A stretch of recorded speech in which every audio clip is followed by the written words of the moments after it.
A day that began with vague reports about a mysterious team meeting ended with one of the best wins of the season for our Angels. We'll talk about a wild day for the Halos, capped off by an 8-3 victory on tonight's edition of the Locked On Angels Postcast. You are Locked On Angels Postcast, part of Locked On Sports Los Angeles, on the Locked On Podcast Network. Your team every day. Just like the intro told you, this is the Locked On Angels Postcast coming at you live on the Locked On Los Angeles YouTube channel. Today and every day, the Angels play right after every single Angels game. Shout out to everybody here, Halo Nation, Halo Hopefuls. If you don't know by now, I am Gavin Carlson, the postcast host for Locked On, but also 4 years as a credentialed journalist in the Los Angeles area, specifically writing articles, conducting interviews, hosting podcasts, covering UCLA sports. But I'm here now as the postcast host for the Angels, and today was a really wild day to be an Angels fan, to be anybody who follows this team, because like I said in the intro, this started as a day full of reports about team meetings, reportedly emotional team meetings. We're getting maybe the most coverage the Angels have gotten all season long, and it has nothing to do with the product on the field. And then it ends with this, a wake-up call type of performance where the Angels led at one point 8-0, finishing off with an 8-3 victory. Before we jump into this one, where we will talk about plenty, we will talk about probably the best start of his career for Jose Soriano. We will certainly then get to that team meeting and reports around that, but we will start talking about the offensive explosion, because that's the story of the game, in my opinion. Anytime the Angels score more than 4 runs, it's notable, but when they score 8, it's something special, and specifically when it's some of the young guys like we saw tonight. But before we dive into any of that, quick shout out to the sponsor of today's show. It is eBay Motors. From brakes to exhaust kits and beyond, eBay Motors has over 122 million parts to keep your ride or die alive. With all the parts you need at the prices you want, it's easy to bring home that big win. Keep your ride or die alive at ebaymotors.com. Eligible items only. Exclusions apply. eBay guaranteed fit. Only available to U.S. customers. With all that being said, let's jump right into it. And I'm going to start, I know, we're going to get to the team meeting, because I at least think it's very interesting, and it's made even more interesting with the response from this team. But we will start by talking about the offense, because like I said, 8 runs is absurd for this team. It doesn't happen very often, and it especially doesn't happen with 4 straight innings with a run to start the game. Ironically, hadn't done a prize pick slip in a while. I decided to do one today, and I said it would be a no-run first inning. Boy, was I wrong. Angels run in the top of the first, but then they keep it going. Run in the second, run in the third, 4 in the fourth, 1 in the sixth, and the biggest takeaway, in my opinion, is the people that got it done. Anytime Joe Adell does anything, it is a positive day.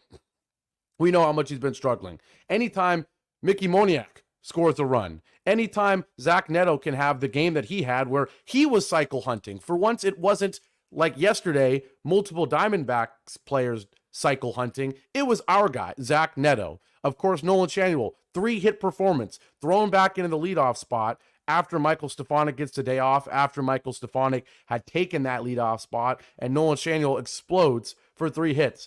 And I will just say it now, we're going to get into the pitching performance later, but this is direct evidence of what happens when you actually give a starter any bit of run support early on, any reason to have confidence.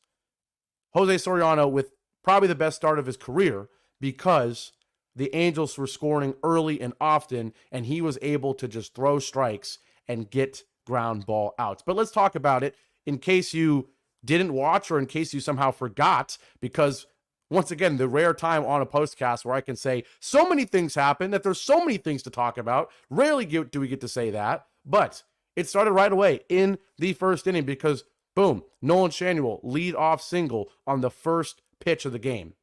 Gosh, think about how yesterday started. Jose Suarez throws or walks the first guy he faces, to lead into what was an awful start when everybody knew it was going to be an awful start. Today, Nolan Schanuel leads it off with a single on the first pitch. Good vibes. Good vibes. And yes, Nick King in the comments saying, I feel like Soriano should have had a longer leash in the ninth. I'm only putting that up there because we will get to that as well at the end of the next segment when we talk about Jose Soriano. We will talk about that because I agree with you, Nick King, and obviously it didn't work out with him coming out and then immediately Matt Moore giving up that 2-run shot. But we will get to that, I promise, because that is certainly a valid conversation to have. But I also think it ties in to the team meeting and everything with that, and we're going to get into that plenty. Don't you worry. But the game started right away. Nolan Schanuel, leadoff single, first pitch of the game. Even though Rengifo grounds out, then Kevin Pillar continues to do Kevin Pillar things. And if you remember about a week ago on the postcast, I was yelling that this guy needs to be in the lineup every game. I don't care if he's not 22 and someone we're building the team around. He needs to be in the lineup every game until he cools down, until he comes back to earth. And then the second he does, go ship him off for a couple prospects that you had no business getting. If the Angels get anything for Kevin Pillar, anything for a guy that was just DFA'd before they got him, that is arguably one of the top stories of the season, right? So continue as someone's card is blowing up outside. I hope that didn't get in the microphone, but Kevin Pillar continues his stellar season with an RBI double, lines one to left field, 99 miles an hour off the bat, and right away, in just 3 at-bats, the Angels are suddenly up 1-0. Like, how good does that feel, right? How good does that feel? Because even when Soriano gives up a leadoff single in his first at-bat of the game, you already have a lead. You can already have confidence, and he gets a double play. We'll get into all that for sure. But the Angels' onslaught of runs gets started in the first, and it gets started with another leadoff first pitch swing in the second. Zach Neto. Gosh, I think he's my favorite player on the Angels right now. I think he is. I know he's the favorite of all the youngsters, but I think he's my favorite as well. It's just the way he carries himself despite being a young guy. You can see the confidence is there. You show it with your play on the field too. First pitch swings. We know it's not always been great. We know there was a couple games ago, bases loaded, and he swings at a pitch way out of the zone. That will come. But when you have a young shortstop with this level of swagger, this level of confidence, this level of athleticism, fielding ability, and occasionally, the big fly, occasionally the double in a clutch moment, he's starting to do everything, right? He's starting to do everything. It's impossible not to be excited about him. And I feel like him and Logan O'Hoppe keep going back and forth in terms of the young Angel that I am the most excited about. But Zach Neto, just like Schanuel in the first pitch swinging, gets a single, starts a rally for a run. First pitch swinging, top of the second, Zach Neto crushes a high and in fastball. And I say crushes, ironically. It was 94.4 off the bat, right? But with the launch angle, it only goes 367 feet. I don't know how many parks that gets out in. Maybe I should check that on Baseball Savant later. If I don't mention it, go do it if you're curious. But not a bad pitch at all. Up and in fastball, 95 miles an hour. But he crushed it. He crushed it. And it just sets the tone for the game when your leadoff hitter in the first gets a base hit, when your leadoff hitter in the second gets a leadoff home run. Suddenly it's 2-0, and you are just feeling real good about things. But wait, there's more, because ironically, the Angels perfectly bat around to the point where in the top of the third, it's Schanuel leading off again. And guess what?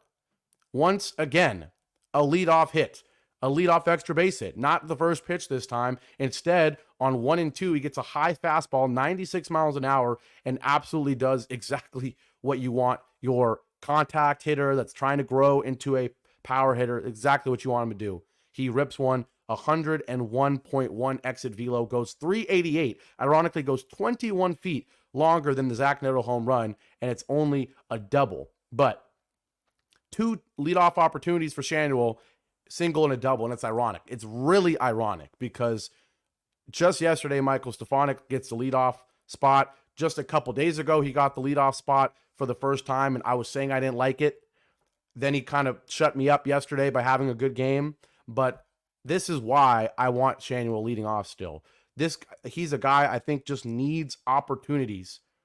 And he's going to get that swing we saw earlier in his career back.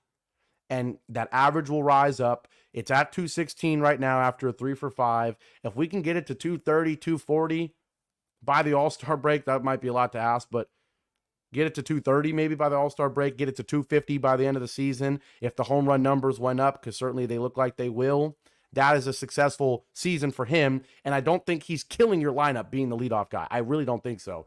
There's certain guys, if you try to throw them up there to be the leadoff guy to get their confidence back up and they're struggling, it kills things. But not for him. This lineup is already, scratching and clawing for anything they can get. And it's okay if Nolan Schanuel is giving you the occasional 0 for 3 at the leadoff spot, because he can have games like this where he looks like an elite first baseman that can have contact, that can hit the ball to all sides of the field. And he does it here with a leadoff double in the third. And look what it leads to. Luis Rengifo, who also went 2 for 5, who is still hitting .315, who is still probably the best player on the Angels right now, healthy, of course. He gets a single, moves Schanuel to third. Ironically, he gets caught stealing, trying to get to second. I'm not going to dive into the decision too much. Pilar pops out, and you're thinking, oh, man, the 2-inning streak of a run is going to get broken here. But no, guess who comes through here? Willie Calhoun, another veteran. That's why this game was so great. The young guys, Schanuel, Neto, eventually Joe Adell, having great games. But also Kevin Pillar, Willie Calhoun, having great games as well. I don't think Willie Calhoun's a guy you're trading for much, but that doesn't mean, just because the goal is to have guys that you can either trade or build around, doesn't mean that the guy that isn't really in either of those categories, you don't want to do well, right? Obviously. So Willie Calhoun gets a single, and suddenly it's 3-0 Angels. Simultaneously, Jose Soriano is just cruising, right? Just cruising. And then we get to the fourth. And what are the odds? Look who's leading off the fourth, Zach Neto. And what does he do? Lead off hits. 4 innings, 2 of them Schanuel leading off, 2 of them Neto leading off, and what? 4 leadoff hits, 4 for 4, and all 4 times they would score a run. This time, Zach Neto singles, 108.4 exit velo, all 7th pitch of the at-bat, a great at-bat. He falls behind 0-2. He spits at 2 curveballs and a slider, then fouls off a fastball just below the knees, and then he gets a slider in the zone, and he rips it. One of the best at-bats I've seen in a while from Zach Neto, and he's had some great ones. Gosh, that got me fired up. Then when Mickey Moniak did the unthinkable and got a single, Mickey Moniak got a hit, then I was like, okay, wait a second. We need to find out more about this team meeting, because boy, did it work. And then, maybe the miracle of all miracles, Joe Adell, who has not been hitting anything. And what does he do? He crushes one. He crushes one. 108.1, 434 feet. He gets a fastball down the middle, fouls it off. He gets a fastball high and takes it. And then he gets a hanging slider. And Joe Adell, what has been the biggest issue? Couple things. He strikes out every game, at least once. And secondly, he can't hit righties. But here, I believe at this point he had already had a strikeout. Against a righty. Joe Adell comes through, 3-run shot, and he turns what is a 3-0 game, a game that the Angels very easily lose many times, and he turns it into 6-0. And suddenly, it's a party. Suddenly, I think at that moment you knew, okay, Soriano's cruising. Maybe if he had a rough inning, you could see those 3 runs disappear. But now it's 6-0. And now all of the young guys have come through. Now Neto and Schanuel each have 2 hits. Now Joe Adell has a 3-run home run. And the older guys, Pilar and Calhoun, have come through. Even Mickey Moniak's gotten a single. Everything is going right. And it wasn't done. The Diamondbacks made a pitching change later in this inning after a Luis Guillerme double. I didn't even get to that. Another veteran. And then Rengifo gets an RBI. Everybody did something in the first 4 innings, really. Everyone had already done something. Of course, one more in the 6th, and that was the last one of the game for the Angels. And who was it? Mr. Zach Neto. Fly ball to left field, reviewed. We'll talk about that as well. Calling the field overturned. Obviously would have loved that to be a home run the same way. Obviously, we would have loved Jose Soriano to get a complete game. We'll get to that in a second. But you don't need to be picky. Be grateful. You get an 8-3 win because you get 8 runs in the first 6 innings, including 7 in the first 4. And all of the guys you want to come through came through. When we come back, we're going to take our first break. When we come back, we will discuss Jose Soriano because it's crazy. You know the Angels lineup did well when Jose Soriano comes this close to a complete game, and he isn't even the biggest story of the game, or arguably, at least in my opinion, not the biggest story of the game, and he almost went a complete game. That shows how good the offense was, but don't get me wrong, so was Soriano. And so after the break, we will get into that stellar Jose Soriano start. We will also debate, as Nick King brought up, did he get pulled too early? Did he get robbed of that complete game? We'll talk about that, and then we will discuss that team meeting and whether it is the reason we saw this big breakout tonight. We'll do all of that after our first break here on the Locked On Angels Postcast. Today's show is brought to you by Tax Network USA. Now look, here at Locked On, specifically on the Locked On Angels Postcast, we pride ourselves, I pride myself on getting you the latest news on your team, breaking down the game. You know, obviously if you listen to the daily podcast with the Super Halo Bros, whether it's the offseason, the draft, spring training, or the playoffs, it's year-round that they're going to have you covered. Just like all season long, I'm going to have you covered. But you know what else is year-round? Collections season. Just because tax season is over doesn't mean the IRS will stop coming after you for unfiled taxes. The IRS can garnish your wages, levy your bank accounts, and even seize your property. Don't let the IRS target you. Let the licensed professionals and tax experts at Tax Network USA go to bat for you. Now look, I'm young. I don't have the most experience when it comes to taxes, but you know I file them. Sometimes I get a return, sometimes I don't. We don't need to get into my financial situation, but I've taken classes about taxes. I'm a business major at UCLA, and boy, do we learn about, you know, all the things that can go wrong, even if you do everything right. So that's why you need the professionals at Tax Network USA to help you. And with over 14 years of experience and an A+ rating by the Better Business Bureau, Tax Network USA has saved their clients over $1 billion in tax debt. Whether you owe taxes, have complicated matters that require tax planning, or finally hit that parlay, oh, now that's what I'm talking about, this season, and need help correctly filing, call 1-800-549-1000. One more time, 1-800-549-1000, or visit taxnetworkusa.com, tnyusa.com/locked-on. One more time, tnyusa.com/locked-on. Or you can see the link in the episode description below.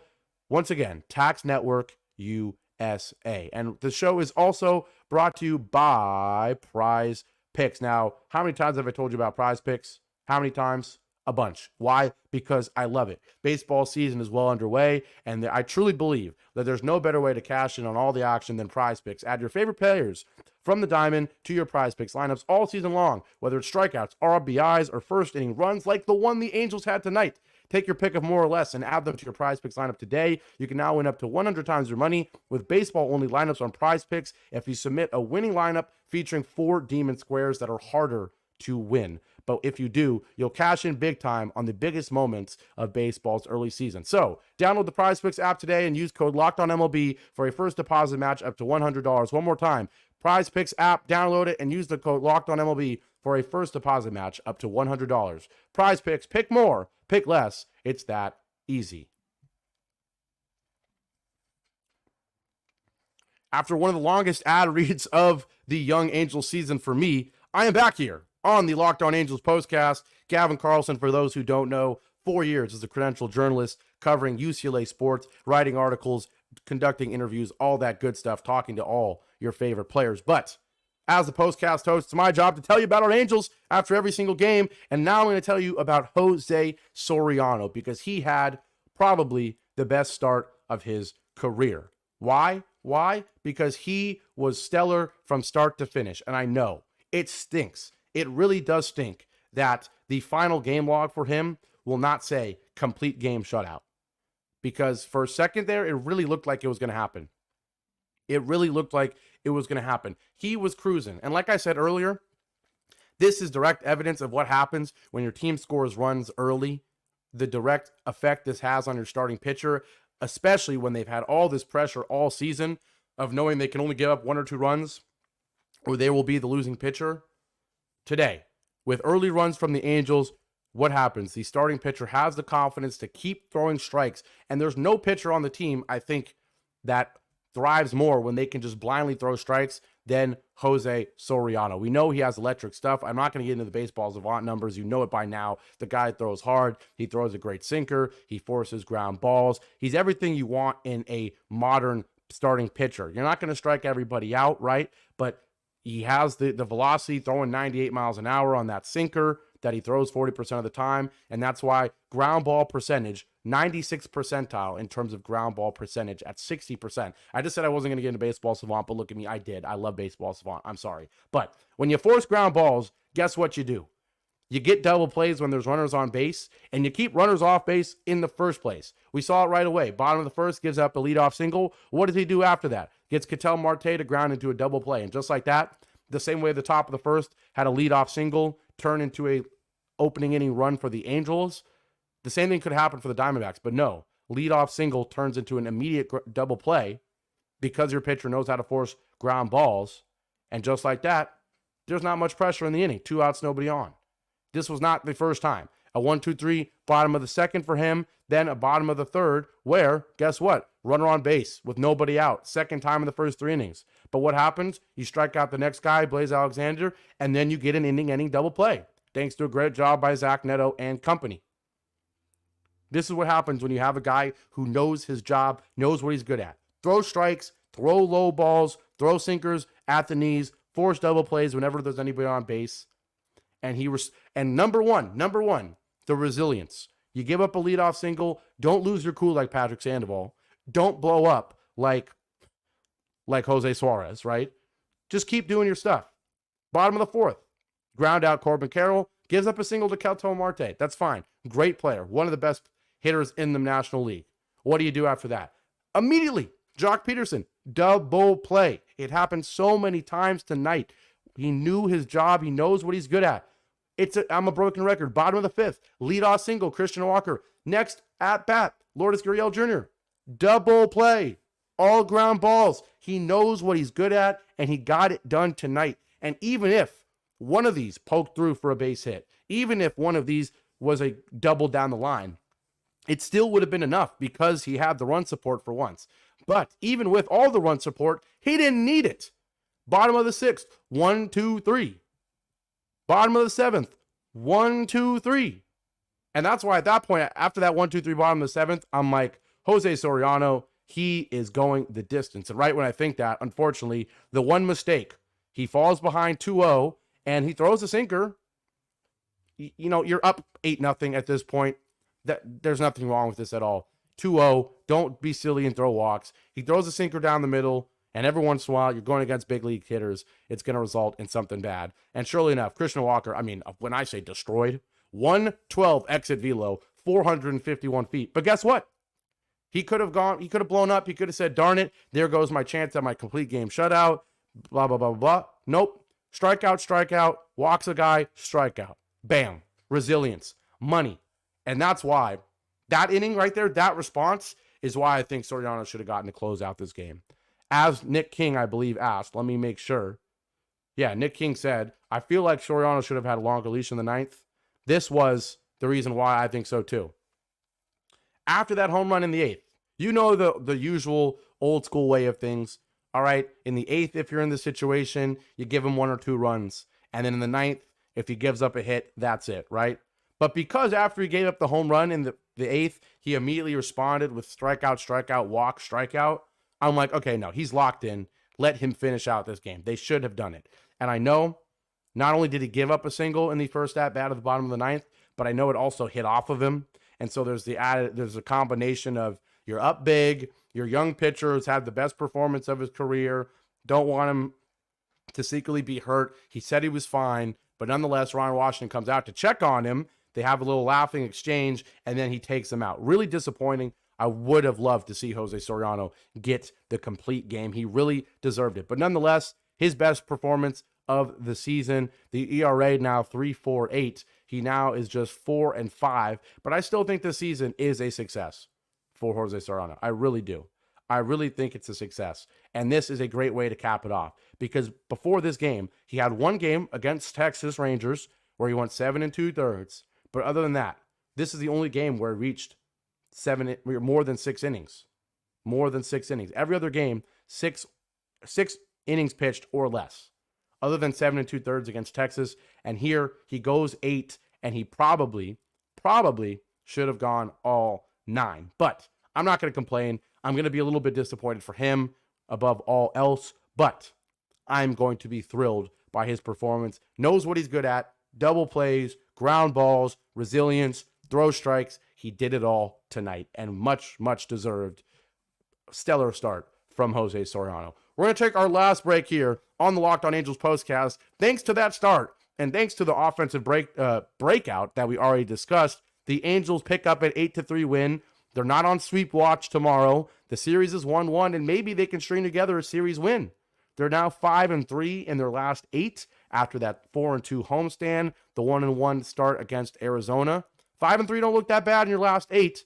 I would love to see 6-3, 6-4, or 7-3 in your last 10. You know, they always say, what have they done in your last 10? 7 in your last 10 is pretty good. Hopefully we can get to that with a couple more wins. But we will discuss after the break maybe the reason the Angels could have a slight little win spurt, and that is this mysterious team meeting that was reported earlier today. After the break, we'll discuss it here on the Locked On Angels Postcast. Today's show is also brought to you by eBay Motors. Now look, passion, drive, and patience. The formula for winning championships is also what keeps your ride or die alive. eBay Motors has everything you need to maintain your vehicle and level it up to peak performance. Superchargers, roof racks, exhaust kits, LED headlights, and more. Whether you're into speed, power, or style, eBay Motors has you covered. With over 122 million parts for your number one ride or die, you'll always find exactly what you're looking for. And with eBay Guaranteed Fit, gosh, I love eBay Guaranteed Fit, your part is guaranteed to fit your ride every time or your money back. Because with eBay Motors, you're burning rubber, not cash. With all the parts you need at the prices you want, it's easy to make your car the MVP and bring home huge wins. So keep your ride or die alive at ebaymotors.com. Eligible items only. Exclusions apply. eBay Guaranteed Fit only available to U.S. customers.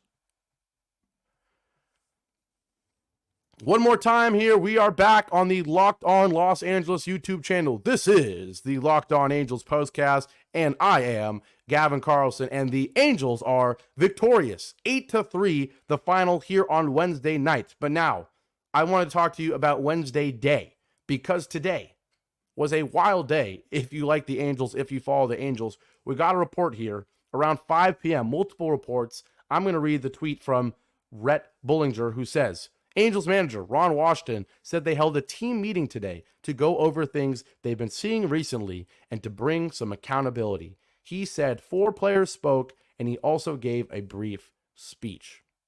That was one of the big stories, or not one of, that was the big story for the Angels today, coming into the game. Right before obviously Ron Washington told the media this, but it's always funny to see this come out right before the game. At 5 o'clock, Bob Nightingale was the first one to tweet it. This was the one that blew up because it was so vague. He says, the Angels have emotional team. I mean, like, the grammar is horrible, by the way. The Angels have emotional team meeting today where players along with manager Ron Washington spoke. I mean, pretty vague, but when you put emotional team meeting in this one, where in the other report, we're hearing that 4 players spoke. He also gave a brief speech, he being Ron Washington, and they talked about accountability and stuff like that. Couple reactions from me. Curious what you guys think. First thing is good, because I think some of the things we were expecting from Ron Washington, we were expecting discipline. We were expecting fundamental baseball, sound baseball, veterans not making mistakes at all, young guys making less mistakes. We were not expecting 12 runs a game. We weren't even expecting anything close to 14 hits a game like we saw tonight. We were expecting cut down on the errors, cut down on the foolish base running mistakes, cut down on veterans knowing their role and not doing it at all, cut down on young guys making the same mistakes. You can make the mistake once or twice if you're a young guy. You can't keep making it. This is what we were promised. And I think we were also, to be honest, promised a little more fight from Ron Washington in games. Bad calls. Yesterday, I don't even want to get into it. I didn't even get into it yesterday, to be honest, on the postcast.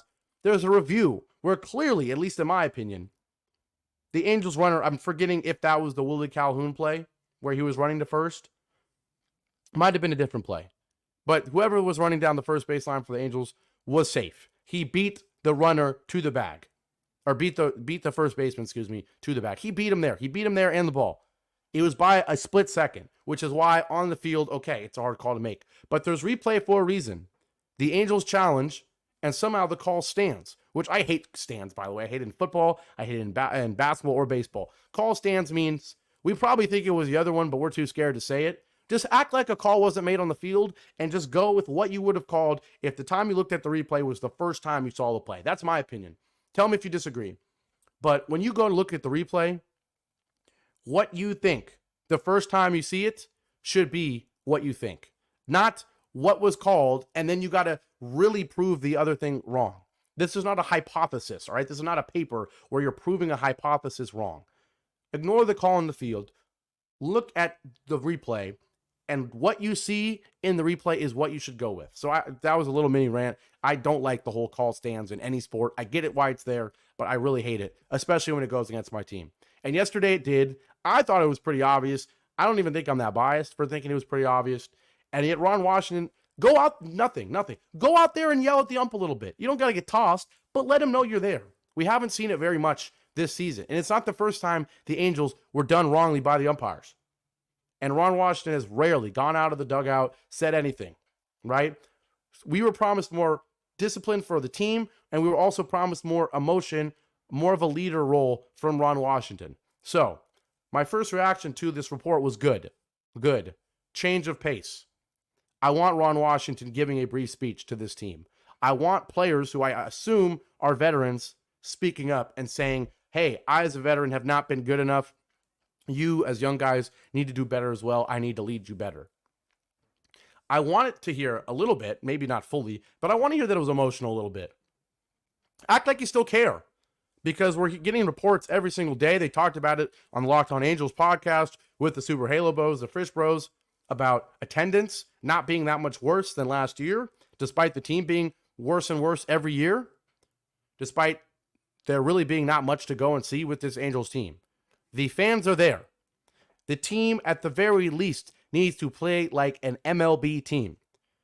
And the record at 26-41 is not good, but the way they lose is even more frustrating. Bonehead plays. You know how many times I've ranted about Taylor Ward flipping the ball from left field, either throwing it to Casper the Ghost or throwing it 40 miles an hour back into the field and costing bases. We've talked about him running into outs. We've talked about Rengifo running all over the place. We talked about Joe Adell yesterday, stealing third with 2 outs for no reason. We've talked about all the foolishness that this team does. And so, yes, I want to hear that there was a team meeting. I want to hear that players were held accountable for their mistakes. And that maybe Ron Washington admitted to some of his mistakes too. Because there's been some. There's certainly been some. We don't need to talk about the squeeze bun again and all that stuff, but there's been plenty. Starting Jose Suarez yesterday, prime example number 1, right? So, my first reaction, I'm glad that it happened. And now my second reaction is, I'm really glad it happened, because shout out to the way the team came out and responded. That's what being a professional, being a MLB baseball player, not a AAA, not what the Super Halo Bros were saying today, not Quad A, which is what the Angels feel like. Being an MLB team, being professional baseball players, when you're told to turn things around, when you're being held accountable for your mistakes, respond.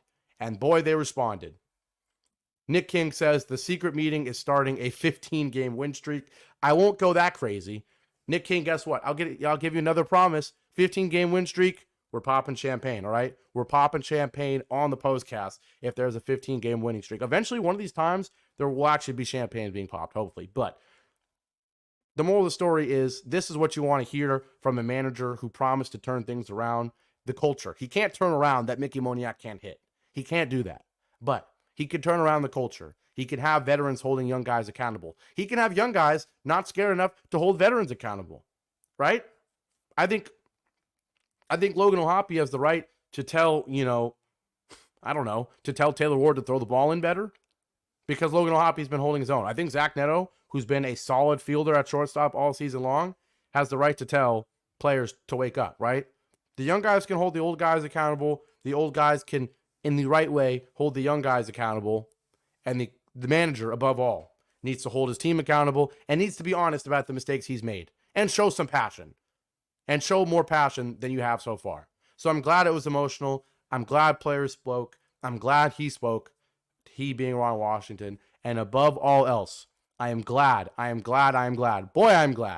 that it resulted in an 8-3 win tonight and hopefully leads to, we're not going to act like, as much as Nick King wants to be a 15-game winning streak, we're not going to act like this is going to turn the Angels into a playoff team, this little team meeting. But at the very least, if the Angels lose every game by 2 or 3 runs, but it's because the other team has a better roster, then we know who to blame for that, right? Not Ron Washington, not the players. We know who to blame for that up top. But if you're losing games by 10 runs, if guys are making foolish mistakes, that's on the people in the dugout. If it's 1 or 2 run losses, if there's not boneheaded mistakes, then this team meeting did what it was supposed to. So 8-3 the final tonight. Obviously, it worked about as well as it could have tonight. Hopefully, it works out again tomorrow with the win. But at the very least, young guys keep playing well. Old guys keep leading. Get rid of the boneheaded mistakes. And that's all you can ask for in 2024 with the Los Angeles Angels. Nick says one can dream. Absolutely. Hey, dream. Dream on, as you should. Shout out one more time to everybody in here. Anaheim Angel with multiple comments. He also said, I didn't respond. He said, would be sad to see Pilar go, but we need to cash in on him. Yeah, I mean, that kind of sums up this team. The fact that a guy can be here for a month and already we're sad to see him go because he just does what, big leaguers are supposed to do is crazy, right? But I agree. Would be a bummer to see him go. Think it would be a big hit to the lineup. Glad he was hitting third tonight. But yeah, you got to cash in. If you can get anything for a guy that you picked up, that's a miracle. Also, Daniel in here every time. Today he said, hey everyone, happy Wednesday. Happy Wednesday indeed. But with all that being said, one more time, a wild Wednesday, wild Wednesday, which started with a mysterious report about a mysterious team meeting turned into quite the performance. Shout out to the young guys. Shout out to Jose Soriano on the mound. And shout out to Ron Washington for definitely playing a role in this one. But with all that being said, this was the Locked On Angels Postcast. I am Gavin Carlson. Halos win. Miracles exist. Halos win. And I will see you after the game tomorrow right here live. Take care, everyone. Have a good Wednesday night. I'll see you tomorrow.